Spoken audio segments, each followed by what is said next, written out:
একটি হাদিস আমি আপনার সামনে তুলে ধরি, শেষ হাদিসটি খুব মনোযোগ সহকারে শুনবেন। আল্লাহ রাসূল সাহাবায়ে কেরামদেরকে জিজ্ঞাসা করছেন, এ আমার সাহাবারা, আতাদরুনা মাল মুফলিস। লাস্টে হাদিসটি নিয়ে যাবেন, কি আতাদরুনা মাল মুফলিস, এ আমার সাহাবা তোমরা কি জানো মুফলিস কাকে বলা হয়? মুফলিস এর বাংলাতে মানে হলো কাঙ্গাল বা নিঃস্ব, যার কিছু নেই, একে বলা হয়। সাহাবা কিরামরা বললেন, আল্লাহ রাসূল আল মুফলিসু ফিনা মান লা দিরহাম লাহু ওয়ালা মাতা। হ্যাঁ, আমাদের নজরে মুফলিস হলো তারা যাদের কাছে পয়সা, জমি জায়গা, বাড়ি গাড়ি ইত্যাদি এরা নাই, দিনার ও দিরহাম নাই, এরা হলো মুফলিস। আল্লাহ রাসূল বললেন, জি না, এরা মুফলিস না। তাহলে মুফলিস কারা? ইন্নাল মুফলিসা মিন উম্মতি ইয়াতি ইয়াউমাল কিয়ামাতি বিসলাতিন ওয়া সিয়ামিন ওয়া যাকাতিন। আল্লাহ রাসূল বলছেন, আমার উম্মতের মধ্যে মুফলিস হলো তারা যারা দুনিয়া থেকে অনেক নামাজ, বিসলাতিন ওয়া সিয়ামিন ওয়া যাকাতিন, অনেক নামাজ, অনেক রোজা, অনেক যাকাত দিয়ে আসবে, তারপরেও তাদেরকে জাহান্নামে যেতে হবে। হাদিস মানে এই আমি আপনাকে বলছি, নিন আসছে, ঘুম আসছে, একটু মনোযোগ সহকারে শুনুন। কাল কিয়ামতের দিবসে আল্লাহ রাসূল বলছেন, ইন্নাল মুফলিসা মিন উম্মতি ইয়াতি ইয়াউমাল কিয়ামাতি বিসলাতিন ওয়া সিয়ামিন ওয়া যাকাতিন। তারা জাহান্নামে যাবে কারা? যারা দুনিয়াতে নামাজ পড়তো না তারা, যারা দুনিয়াতে রোজা রাখতো না তারা, যারা দুনিয়াতে যাকাত দিত না তারা। জি না, আল্লাহ রাসূল বলছেন বিসলাতিন ওয়া সিয়ামিন ওয়া যাকাতিন। তারা দুনিয়াতে অনেক নামাজ পড়তো, তারা দুনিয়াতে অনেক রোজা রাখতো, তারা দুনিয়াতে অনেক যাকাত দিত, তারপরেও তারা কাল কিয়ামতের দিবসে জাহান্নামে যাবে। তাহলে এখান থেকে আমি আপনাকে যেটা মেসেজ আজকে দিতে চাই, আমাদের সমাজে, আমাদের গ্রামে, আমাদের এলাকায় অনেক লোক আছে যারা 5 ওয়াক্ত নামাজ পড়ে, অনেক লোক আছে 5 ওয়াক্ত নামাজ পড়ে, রমজান মাসে রোজা রাখে, কিন্তু তার ব্যবহার অতি নোংরা ব্যবহার, ক্যারেক্টার অতি নোংরা। ও মনে করে আমি নামাজ পড়লাম, রোজা রাখলাম, যাকাত দিলাম মানে জান্নাতে যাওয়া থেকে আমাকে আর কোনো জিনিস রুখতে হবে না। 2 বার হজ করে এসে কিন্তু দেখবেন কে সে তার ভাইকে অধিকারী দেয়নি, হকই দেয়নি, মনে করলে হজ করে জান্নাতে চলে যাব। জি না, শেষে হাদিসটি বলার অর্থ হলো নামাজ, রোজা, হজ, হজ, যাকাত এগুলো তো করতেই হবে, তার সাথে আরেকটা জিনিস করতে হবে, কি? এই দুনিয়াতে যদি আপনি কাউরে হক মেরে থাকেন, হক, দুনিয়াতে যদি কাউকে গালি দিয়ে থাকেন, দুনিয়াতে যদি আপনি কাউরি খুন বহিয়ে থাকেন, দুনিয়াতে যদি আপনি কারোর প্রতি জুলম করে থাকেন, তাহলে কাল কিয়ামতের দিবসে ওই লোকগুলো আল্লাহর আদালতে আসবে, আল্লাহকে বলবে, আল্লাহ এই লোক দুনিয়াতে আমার উপরে জুলুম করেছিল, আমার উপরে অন্যায় করেছিল, আমার উপরে অত্যাচার করেছিল। আল্লাহ তখন ফারিস্তাকে বলবে, এই এর নেকি গেলা এদেরকে দিয়ে দাও, ওর নেকি এদেরকে দিয়ে দেওয়া হবে।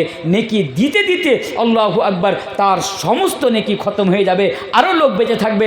আল্লাহকে বলবে, আল্লাহ এই লোকটি আমাকে গালি দিয়েছিল। আল্লাহ তখন তাকে বলবে, ঠিক আছে, ওর তো নেকি নেই, এর গুনাহগুলো ওকে দিয়ে দাও। তারপরে ও যাদের প্রতি তারা সে দুনিয়াতে জুলুম করেছিল, অন্যায় করেছিল, অত্যাচার করেছিল, তাদের গুনাহ এই লোকটির উপরে চড়িয়ে দেওয়া হবে। আর এই লোক, যে লোকটি দুনিয়াতে এত নামাজ, রোজা, হজ, এত নেকি করে এসেছিল, কাল কিয়ামতের দিবসে একে এই যে হুকুকুল ইবাদের পামালি করেছিল, যার কারণে একে জাহান্নামে যেতে হবে। তাহলে এই হাদিসটি থেকে শর্টকাটে আমি আপনাকে যেটি মেসেজ দিতে চাইলাম সেটি হলো কি, যেখানে দুনিয়াতে আমাকে হুকুকুল্লাহ মানে আল্লাহর হক আদা করতে হবে, সেখানে আমাদেরকে সাথে সাথে হুকুকুল ইবাদেরও আদা করতে হবে। সাধারণত আজকাল আমাদের এলাকাগুলোতে জলসা হলে আল্লাহর হক বেশিরভাগ বর্ণনা করা হয়, নামাজ পড়ো, রোজা রাখো, যাকাত দাও, এই করো, ওই করো, কিন্তু হুকুকুল ইবাদের দিকে অতটা গুরুত্ব দেওয়া হয় না। কিন্তু মনে রাখবেন, নামাজ, রোজা, হজ, যাকাতের যে গুরুত্ব রয়েছে, তার সাথে সাথে আল্লাহ তাবারক ওয়া তাআলা হুকুকুল ইবাদেরও গুরুত্ব আমাদেরকে পবিত্র কোরআনে বা আল্লাহ রাসূল আমাদেরকে হাদিসের মধ্যে আমাদেরকে বলেছেন, হুকুকুল্লাহর সাথে সাথে হুকুকুল ইবাদের আমাদেরকে হক আদায় করতে হবে। ছোট্ট আমি একটা উদাহরণ আপনাদেরকে দিই। আপনাদের এলাকাতে বোনকে বাবার সম্পত্তিতে বা বাবার ওয়ারাসাতে বোনকে কি অধিকার দেওয়া হয়? জি হয়, এটা ঠিক হয়, কিন্তু যেইভাবে যতটা সে অধিকার পাওয়ার যোগ্য বা হক রাখে ততটা কি দেওয়া হয়? এই জন্য আমি আপনার সামনে বললাম, আমরা না সব ভালো, কিন্তু এই দিন থেকে একটা মানে এমন তো অনেক উদাহরণ আছে, ছোট্ট একটা উদাহরণ দিই। আপনার বাবা মারা গিয়েছে, তার সম্পত্তি 3 কাঠা আছে, 3 কাঠা সম্পত্তির মধ্যে আপনার বোন 1 কাঠা পাবে, যেটা মিরাজ যেটা পাবে ভাগ করে। আমি উদাহরণ দিচ্ছি, শুনবেন। আপনার বোন 1 কাঠা পাবে। আচ্ছা, আপনার বোন যে 1 কাঠা জমি পাবে, ওই 1 কাঠা জমি মনে করুন বেথুয়া ডোহরি বাজারে আছে, আপনার বোনের বিয়ে হয়েছে কাঠিয়ারে, তাহলে 1 কাঠা জমিনের জন্য আপনার বোন তো কাঠিয়ার থেকে কিনেছে বাড়ি করবে না? তার মানে কি জমি তাকে বিক্রি করতে হবে। আচ্ছা, এবার ভাই কি করে দেখুন, 1 কাঠা জমি তো বোনকে দিচ্ছে, হক দিচ্ছে, কিন্তু কিভাবে দিচ্ছে? বোনকে বলছে, বোন ওই জমিটা আমাকে বিক্রি করে দে, 25 লাখ টাকা দেব। কিন্তু ওই জমি যদি বোন অন্য কাউরি কাছে বিক্রি করে তাহলে 50 লাখ টাকা পাবে। 50 লাখ। ভাই বলছে 25 লাখ টাকা দিচ্ছি, তুমি আমাকে জমিটা দিয়ে দাও। 25 লাখ টাকা দিচ্ছি, আমাকে জমিটা দিয়ে দাও। বোন বলছে না, আমি 25 লাখ টাকা দিয়ে জমি দিব না। এবার ভাই আর বোনের মধ্যে কথাবার্তা বন্ধ বন্ধ। ভাই বোনের সাথে কথা বলে না, বোন ভাইয়ের সাথে কথা বলে না।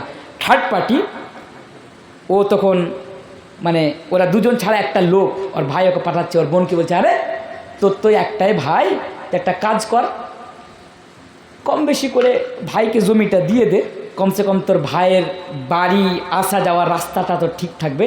ঠিক আছে, ভাইয়ের বাড়ি আসা যাওয়ার রাস্তা ঠিক রাখার দায়িত্ব হলো সরকারের, আপনি তো জান্নাতে যাওয়ার রাস্তাটা ঠিক রাখুন। কিন্তু বোনকে কি বলছে, যে ভাইয়ের বাড়ি আসা যাওয়ার রাস্তাটা ঠিক রাখো, মানে জমিটা তুমি 30 লাখ টাকা দিয়ে বিক্রি করে দাও। মানে তাকে ইমোশনাল ব্ল্যাকমেল করা হচ্ছে। বোন তখন মনে মনে ভাবছে যে ভাইকে যদি 30 লাখ টাকায় জমিটা না বিক্রি করি তাহলে ভাই তো আমাকে আর কোনোদিন চড়তে দিবে না বাড়িতে। আর মনে রাখবেন, বাবা মা মরে যাওয়ার পরে একজন বোন তার ভাইকে প্রচণ্ড ভালোবাসে, প্রচণ্ড ভালোবাসে একজন বোন। বোন তখন করে কি, ওই 30 লাখ টাকাতে ওই জমিটা বিক্রি করে দিল ভাইয়ের কাছে। ভাই খুশ, ভাই বলছে আমি বোনকে হকও দিয়ে দিলাম আর এদিকে মোজাও মেনে নিলাম। কিন্তু না, এই যে 20 লাখ টাকা আপনার বোনের আরও হক ছিল, অন্য জায়গাতে বিক্রি করতে গেলে সে 50 লাখ টাকা পেত, আপনি 20 লাখ টাকার হক মারলেন, এর হিসাব কাল কিয়ামতের দিবসে আপনাকে দিতে হবে। একেই বলা হয় জুলুম, আর একেই বলা হয় হুকুকুল ইবাদের মধ্যে একটা জুলুম। বুঝতে পারলেন কথা? যতটা পাবে আপনার বোন ততটাই আপনার বোনকে দিতে হবে। হ্যাঁ, আপনার বোন যদি বলে ভাই আমি ফ্রিতে তোমাকে দিয়ে দিলাম, আলাদা বিষয়, ভিন্ন বিষয়, কিন্তু ইমোশনাল ব্ল্যাকমেল বোনকে করা যাবে না। এটাকে বলা হুকুকুল ইবাদ। আপনি রাস্তা দিয়ে যাচ্ছেন, কাউকে চর মেরে দিলেন, লোকটা গরিব, বিচার পেল না, একে বলে হুকুকুল ইবাদ। কাল কিয়ামতের দিবসে আল্লাহ তাকে হক